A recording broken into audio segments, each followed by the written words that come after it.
Si Kiko at ang mahiwagang isda sa isang tahimik na baryo malapit sa dagat. May batang lalaki na nagngangalang Kiko. Siya ay masipag, ngunit minsan ay naiinggit sa kayamanan ng iba.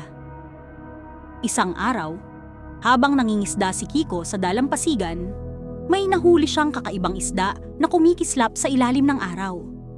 Kiko, nagulat. Wow! Ang ganda mo! Parang ginto ang iyong kaliskis. Biglang nagsalita ang isda. Mahiwagang isda. Kiko, ako ay isang mahiwagang isda. Kung palalayain mo ako, bibigyan kita ng isang kahilingan. Napaisip si Kiko.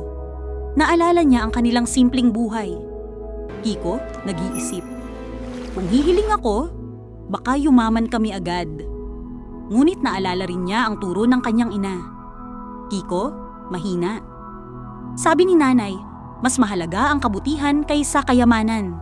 Tumingin siya sa isda at ngumiti. Kiko, sige, palalayain kita. Hindi ko kailangan ng kapalit. Tinanggal niya ang isda mula sa lambat at marahang ibinalik sa dagat. Mahiwagang isda, masaya. Salamat, Kiko. Bihira ang may pusong tulad mo. Lumangoy palayo ang isda at nawala sa malalim na tubig. Kinabukasan, nagising si Kiko at laking gulat niya nang makita ang kanilang bakuran na puno ng sariwang isda at pagkain. Kiko, nagulat.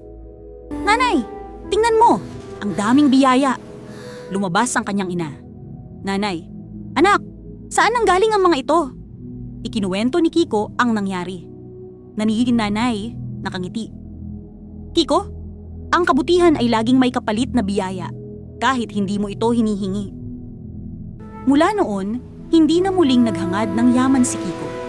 Natutunan niyang ang tunay na kayamanan ay nasa mabuting puso.